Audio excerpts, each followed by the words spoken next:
কি বলছেন ভাই, কি বলছেন? আচ্ছা থামেন, রাখেন, আসতেছে আসতে শুনেন। কোরআনের মধ্যে রাজনীতি থাকলে মানবেন কি মানবেন না? আরে কথা বলেন না, মানবেন কি মানবেন না? কোরআন কি পূর্ণাঙ্গ না অপূর্ণাঙ্গ? পূর্ণাঙ্গ না অপূর্ণাঙ্গ? আপনি কেমনে আপনার পরিবার চালাবেন কোরআনের মধ্যে নাই? আপনার বিবি কেমনে চালাবেন কোরআনের মধ্যে নাই? আপনার ছেলে মেয়ে কেমনে চালাবেন কোরআনের মধ্যে নাই? তাহলে আপনি সংসদ কেমনে চালাবেন সেটা কোরআনে নাই? তাহলে আপনি যদি বলেন রাজনীতি মসজিদের মধ্যে চলে না, রাজনীতি হচ্ছে রাজার নীতি, মসজিদেই রাজনীতি চলবে, এটা কোরআনের অংশ। আয়াত আল্লাহ তাআলা বলছেন ইন্নাল্লাহা আশতারা মিনাল মুমিনিনা আনফুসাহুম ওয়া আমওয়ালাহুম বিআন্না লাহুমুল জান্নাহ ইউকাতিলুনা ফি সাবিলিল্লাহি ওয়া ইউকতিলুনা ফায়ুকতালুন। যে যারা মুমিন, যারা মুত্তাকিন, আল্লাহ তাআলা বলেন যে তাদেরকে আমি জান্নাত দান করব দুইটা জিনিসের বিনিময়ে। কয়টা জিনিসের বিনিময়ে? এক নাম্বার তাদের জান এবং মাল। জান এবং আল্লাহ রাসূল সাল্লাল্লাহু আলাইহি ওয়াসাল্লাম রাষ্ট্র পরিচালনা করছেন কি করেন নাই? কথা বলেন। আমার কথা যদি কোরআন এবং হাদিসের বাইরে হয় আমি আপনাদের পায়ে ধরে মাপ চাবো, আর যদি কোরআন এবং হাদিসের ভিতরে হয় আল্লাহর রাস্তায় পায়ে ধরে বলি, নেতার বিরুদ্ধে গেলেও একটু খিসমেরা বৈশা থাকেন, কোরআনকে মানে। সারা বাংলাদেশের গৌরব এক আপোষহীন সংগ্রামী এক ছেলে ছিল আমাদের হাদি ভাই, উসমান হাদি। এত বলিষ্ঠ কণ্ঠস্বর ছিল জালেমের বিরুদ্ধে এবং হিন্দুত্ববাদী জালেমদের বিরুদ্ধে। তার একটাই অপরাধ ছিল যে তিনি এই হিন্দুত্ববাদী ভারতের বিরুদ্ধে কথা বলেছিলেন। আমাদেরকে মনে রাখতে হবে ভারত হচ্ছে আমাদের জাতীয় শত্রু, মুসলমানের জাতীয় শত্রু হচ্ছে ভারত। কথা বলেন ঠিক কিনা? এই ভারত তাদেরকে আমাদেরকে রাজনৈতিকভাবে এবং সর্বমহলে আমাদেরকে বয়কট করতে হবে। আমাদের একেবারে সুস্পষ্ট কথা, ঈমান ইসলামের ব্যাপারে আমার চাইতে আমার দল বড়, দলের চাইতে নেতা বড়, নেতার চাইতে আমার ইসলাম বড়।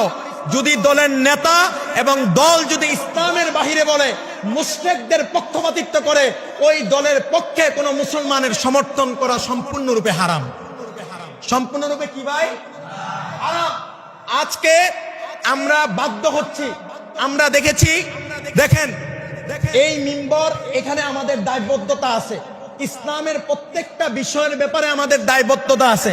আমরা আওয়ামী লীগের বিরুদ্ধে আন্দোলন করলাম, সংগ্রাম করলাম, কিসের জন্য? যে আমরা একটা সার্বভৌমত্ব চাই, সাম্য, মানবিক মর্যাদা, সামাজিক ন্যায় বিচার চাই। তো আওয়ামী লীগ এখন ক্ষমতায় নাই, তো এখন যে সারা বাংলাদেশের মধ্যে চাঁদাবাজি হচ্ছে, দুর্নীতি হচ্ছে, এখন কারা করে? করে কি করে না? বলেন, কথা বলেন, করে কি করে না? তো এখন সারা দেশে যে চাঁদাবাজি হচ্ছে, দেশকে ভালোবাসা এটা ইমানের অঙ্গ। আপনি যদি আপনার দেশকে ভালো না বাসেন আপনার ইমান থাকবে না, আপনার ইমান থাকবে না। নিজের দেশকে ভালোবাসা, ঠিক আছে, দেশকে ভালোবাসা কি ভাই? ইমানের অঙ্গ। তো এখন আমাদের কথা হচ্ছে আমরা আওয়ামী লীগও বুঝি না, বিএনপিও বুঝি না, জাতীয় পার্টিও বুঝি না। কোন ব্যক্তি যদি কোরআন এবং হাদিসের বাহিরে বলে তাদের সাথে আমাদের কোনো সম্পর্ক থাকতে পারে? আজকে আমরা দেখেছি যে 16 বছর আওয়ামী লীগ বিভিন্নভাবে ইসলামের বিরুদ্ধে বিভিন্ন আইন পাশ করেছে, কটূক্তি করেছে, উলামায়ে কেরামকে নির্যাতন করেছে। তার জন্য আমরা আওয়ামী লীগের বিরুদ্ধে আন্দোলন করছি কি করি নাই? করছি।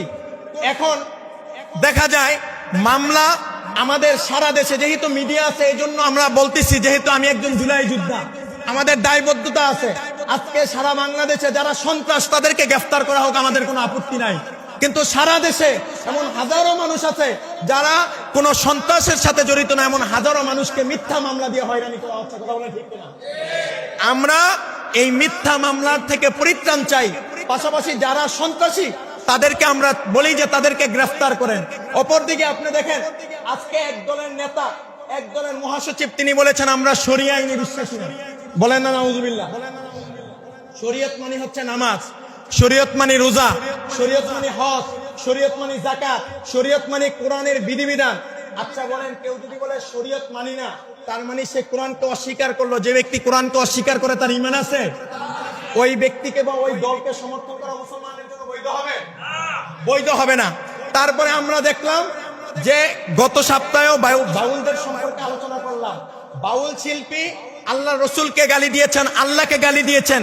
সেই ব্যাপারে এই দলের মহাসচিবের কোনো বক্তব্য আমরা পাই নাই, কিন্তু বাউলকে কেন গ্রেফতার করা হলো এই জন্য উনি নিন্দা জানিয়েছে। বলেন না নাউজুবিল্লাহ। গতকালকে আমরা দেখলাম যে সেই দলের আরেক নেতা, আমার কাছে ভিডিও আছে, কারো লাগলে আমি দেব, সেই দলের আরেক নেতা বলছেন আমার ইউনিয়নের মধ্যে আমি যা বলবো সেটাই কোরআনের আইন, সেটাই শরীয়ত। বলেন না নাউজুবিল্লাহ। আরেক নেতা বলেছেন যে ভারত হচ্ছে আমাদের পরম বন্ধু। আমরা মনে করি ভারতকে যারা বন্ধু মনে করে তারা হচ্ছে আমাদের জাতীয় শত্রু। কথা বলেন ঠিক কিনা? কারণ ভারতে বারবার আমার রসুলকে গালি দিয়েছে, নরেন্দ্র মোদী বারবার আল্লাহ রসুলকে গালি দিয়েছে। ভারতের সাথে সম্পর্ক করে যারা ক্ষমতায় যেতে চায়, আমি এই মিম্বর থেকে আপনাদেরকে সাবধান করব, আগামী জাতীয় সংসদ নির্বাচনে তাদেরকে ভোট দেওয়া বাধ্য করতে হবে।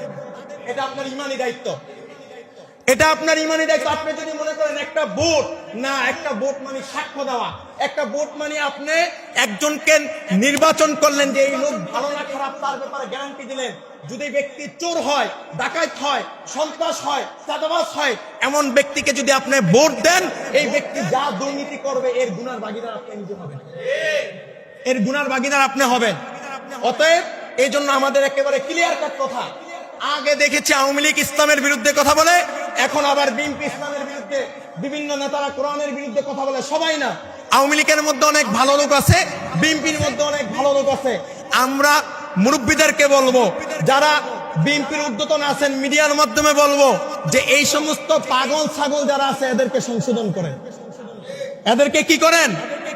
সংশোধন করেন। আচ্ছা আচ্ছা,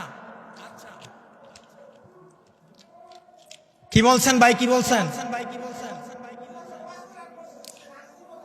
আচ্ছা থামেন, রাখেন, আসতেছে আসতে। শুনেন, কোরআনের মধ্যে রাজনীতি থাকলে মানবেন কি মানবেন না? আরে কথা বলেন না, মানবেন কি মানবেন না? কোরআন কি পূর্ণাঙ্গ না অপূর্ণাঙ্গ? পূর্ণাঙ্গ না অপূর্ণাঙ্গ? আপনি কেমনে আপনার পরিবার চালাবেন কোরআনের মধ্যে নাই? আপনার বিবি কেমনে চালাবেন কোরআনের মধ্যে নাই? আপনার ছেলে মেয়ে কেমনে চালাবেন কোরআনের মধ্যে নাই? তাহলে আপনি সংসদ কেমনে চালাবেন সেটা কোরআনে নাই? তাহলে আপনি যদি বলেন রাজনীতি মসজিদের মধ্যে চলে না, রাজনীতি হচ্ছে রাজনীতি, মসজিদে রাজনীতি চলবে, এটা কোরআনের অংশ। আয়াত আল্লাহ তাআলা বলছেন ইন্নাল্লাহা আশতারা মিনাল মুমিনিনা আনফুসাহুম ওয়া আমওয়ালাহুম বিআন্না লাহুমুল জান্নাহ ইউকাতিলুনা ফি সাবিলিল্লাহি ওয়া ইউকতিলুনা ফায়ুকতালুন। যে যারা মুমিন, যারা মুত্তাকিন, আল্লাহ তাআলা বলেন যে তাদেরকে আমি জান্নাত দান করব দুইটা জিনিসের বিনিময়ে। কয়টা জিনিসের বিনিময়ে? এক নাম্বার তাদের জান এবং মাল। জান এবং আল্লাহ রাসূল সাল্লাল্লাহু আলাইহি ওয়াসাল্লাম রাষ্ট্র পরিচালনা করছেন কি করেন নাই? কথা বলেন। আমার কথা যদি কোরআন এবং হাদিসের বাইরে হয় আমি আপনাদের পায়ে ধরে মাপ চাবো, আর যদি কোরআন এবং হাদিসের ভিতরে হয় আল্লাহর রাস্তায় পায়ে ধরে বলি, নেতার বিরুদ্ধে গেলেও একটু খিসমেরা বৈশা থাকেন, কোরআনকে মানে। কথা কি বুঝাইতে পারলাম? আপনার নেতার চাইতে আপনার ইমান বড়। নেতা যদি কোরআনের বিরুদ্ধে বলে, ইসলামের বিরুদ্ধে বলে, আপনি ওই নেতার পক্ষে কথা বলেন, আপনার এই নামাজের তো কোনো মূল্য নাই। আল্লাহ কোরআনে বলছেন ইন্না সলাতি ওয়া নুসুকি ওয়া মাহইয়ায়া ওয়া মামাতি লিল্লাহি রাব্বিল আলামিন। আপনার নামাজ, আপনার রোজা, আপনার হজ, আপনার যাকাত, আপনার কুরবানি, আপনার বেঁচে থাকা, আপনার কারোর সাথে বন্ধুত্ব, কারোর সাথে শত্রুতা, সব হবে কার জন্যে? যদি আল্লাহর পক্ষে কেউ কথা বলে সে আমাদের বন্ধু, আল্লাহর কোরআনের বিরুদ্ধে কেউ কথা বলে সে আমাদের জানের দুশমন। এটা মানেন তো? আল্লাহ কোরআনে বলছেন যে তোমাদের জান এবং মালের বিনিময়ে আমি তোমাকে জান্নাত দান করব। এই জান এবং মাল খরচ করবেন কার পথে? আল্লাহর পথে। আল্লাহ তাআলা সূরার আরেক সূরার মধ্যে বলেন ওয়ামা লাকুম লা তুকাতিলুনা ফি সাবিলিল্লাহি ওয়াল মুস্তাদআফিনা মিনার রিজালি ওয়ান নিসাই ওয়াল উইলদান। এই আয়াতের মধ্যে একটু বাবা বুঝানোর জন্য বলি, আল্লাহ রাসূল সাল্লাল্লাহু আলাইহি ওয়াসাল্লাম যখন হিজরত করে মদিনায় চলে গেলেন, মক্কায় কিছু দুর্বল অসহায় শিশু, মহিলা এবং পুরুষরা ছিল। কাফেররা তাদের উপর অনেক নির্যাতন শুরু করলো। সঙ্গে সঙ্গে আল্লাহ আয়াত নাযিল করেছেন ওয়ামা লাকুম লা তুকাতিলুনা ফি সাবিলিল্লাহি ওয়াল মুস্তাদআফিনা মিনার রিজালি ওয়ান নিসাই ওয়াল উইলদান। যে হে মুসলমানরা, তোমাদের কি হলো? তোমরা কেন আল্লাহর পথে জিহাদ করছো না? তোমরা কি দেখো না এই অসহায় বৃদ্ধ, শিশু, মহিলার আল্লাহর কাছে আর্তনাদ করে, হে আল্লাহ আমাদেরকে এই জালিম অধ্যুষিত এলাকা থেকে নিয়ে যান, নয়তো আমাদের জন্য একজন অভিভাবকের ব্যবস্থা করেন। আল্লাহ বললেন তোমাদের প্রত্যেকের উপরে ফরজ হয়েছে মাজলুমদের পক্ষে জিহাদ করার জন্য। আমাকে বলেন, মক্কার গুটি কয়েক মুসলমান নির্যাতিত হওয়ার কারণে যদি আল্লাহ কোরআন নাজিল করে জিহাদ ফরজ করে, আজকে সারা বাংলাদেশে যে মানুষ নির্যাতিত হচ্ছে, মানুষ এই যে চাঁদাবাজি, টেন্ডারবাজি, খুন, দর্শন, আজকে এত বড় আমাদের একটা সন্তান, আমাদের রত্ন, তাকে গুলি করে হত্যা করা হলো। আচ্ছা আমাকে বলেন, এই যে জুলুম হচ্ছে, আপনি মুসলমান হিসেবে প্রতিবাদ করে, এটা কি আপনার ইমানি দায়িত্ব না? দায়িত্ব কিনা বাবা? এটা বললে কি এটা রাজনীতি? কোরআনের কথা বললে এটা শুনেন। এখানে আরেকটা কথা বলি আপনাদেরকে, শেষ কথা। আল্লামা জাহিদ কাউসারি রাহিমাহুল্লাহ তিনি তার মাকালাতে কাউসারির মধ্যে বলেছেন যে এটা হচ্ছে ইহুদিদের একটা চক্রান্ত, যে তারা বলতেন যে পাদ্রী যারা আছে তারা শুধু গির্জার মধ্যে থাকবে, রাষ্ট্রের ব্যাপারে তারা নাক গলাতে পারবে না। এই টেন্ডেন্সি ইংরেজরা আমাদের মধ্যে ঢুকিয়েছে যে মুসলমান তারা মসজিদে জিকির আজগার করবে, আল্লাহ বিল্লাহ করবে, কিন্তু রাষ্ট্রের ব্যাপারে নাক গলাবে না। কেন? রাষ্ট্রের ব্যাপারে যদি কথা বলে হুজুররা, যদি কোরআনের আইন পাশ হয়, তাহলে 2 নম্বরই ব্যবসা, সাদাবাজি, টেন্ডারবাজি, মদ খাওয়া, ঘুষ খাওয়া, নারীবাজি, যত রকমের অবৈধ কাজ আছে সব বন্ধ হবে কি হবে না? কোরআনের আইন পাশ হলে হবে কি হবে না? তো তারা তো এটা চায় না। আপনি দেখেন আজকে বাংলাদেশে হাজারো পতিতালয় আছে না? আচ্ছা, পতিতালয়ে যাওয়া হারাম না হালাল? হারাম না? তাহলে এটা এই সরকার, যেই সরকারই বলেন, এই গণতান্ত্রিক প্রক্রিয়ায় এটাকে হালাল বলে না হারাম বলে? হালাল বলে। এই গণতান্ত্রিক প্রক্রিয়ার যেই সরকার, যেই সরকারই আসুক, এই সরকারের নিয়ম অনুযায়ী পতিতালয় বৈধ। পতিতালয় কি? মদ পান করা, এটা সরকারিভাবে লাইসেন্স প্রাপ্ত। তাহলে আল্লাহর হারাম বিধানগুলোকে যারা হালাল করলো, আপনি একজন মুসলমান হিসেবে কি আপনার মনের মধ্যে আঘাত লাগে না?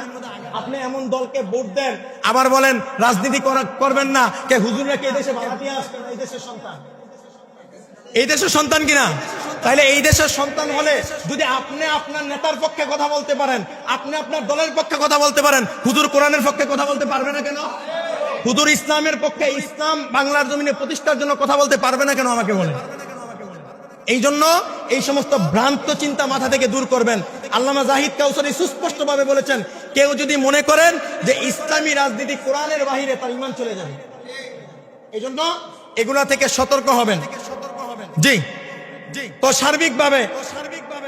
সার্বিকভাবে কথা হচ্ছে যে আপনারা শুনেন, কথা শেষ। আমার বলার উদ্দেশ্য শুনেন, পাশের মসজিদে আলোচনা হচ্ছে কি হচ্ছে না? হচ্ছে। এই জন্য ভাই একটু, আর আপনারা আসছেন দেরি করে, 5:40 আমি আলোচনা শুরু করছি। এইভাবে যদি হয় তাহলে আলোচনা করবো না, শুধু জুমার নামাজ পড়াবো। কারণ বয়ান করেন এটা ফরজ না, এটা হলো নফল। বাবা যদি কথা বলতে না দেন, চতুর্দিকে কাউন্টার শুরু হয়েছে। আমি তো বলছি যদি কোরআনের বাহিরে বলি আপনার পায়ের জুতা আমার গাল, আর যদি কোরআনের পক্ষে বলি, কোরআন থেকে বলে থাকি আল্লাহর রাস্তা, আপনার পা দুটো আগায় দেন, আমি আমার ফুক দিয়ে আপনার পায়ে চুমা দেব, তারপর আল্লাহর কোরআনের পথে আসেন। কথা বুঝতে পারছেন? এটা হলো কথা। কিন্তু আল্লাহর রাস্তায় বয়ানের মধ্যে এইভাবে কাউন্টার দিবেন না, এইভাবে আসলে হয় না। পাশের মসজিদে আলোচনা হচ্ছে, এই জন্য করলাম। সার্বিকভাবে কথা আমি আপনাদেরকে যেটা বুঝাতে চাইছি, আমি যেহেতু একজন ইমাম, আমার দায়বদ্ধতা আছে। আপনি যখন একটা মানুষ যখন ইসলামের বাহিরে বলবে, কোরআন এবং হাদিসের বাহিরে বলবে, আপনারা যারা আমার মুসল্লি, আপনাদেরকে যদি আমি সতর্ক না করি, কিয়ামতের ময়দানে আমি আল্লাহর কাছে কাঠগড়ায় দাঁড় হতে হবে। এই জন্য বাবা আমি আপনাদেরকে সতর্ক করলাম। এবার যার যেই দল মন চায়, যে যেটা মন চায় করেন বাবা, আমাদের কোনো সমস্যা নাই। আমাদের বলা উচিত, আমরা বলছি, মানবেন কি মানবেন না একান্তই আপনাদের ব্যাপার। যেই কথা বললাম, আল্লাহ তাআলা উক্ত কথার উপরে আমাকে এবং আমাদের সবাইকে আমল করার তৌফিক দান করুক। পাশাপাশি আল্লাহ তাআলা আমাদের ভাই শহীদ, আমাদের ভাই ওসমান হাদিকে আল্লাহ তাআলা শাহাদাতের মর্যাদা দান করুক। সকলেই বলে আমিন।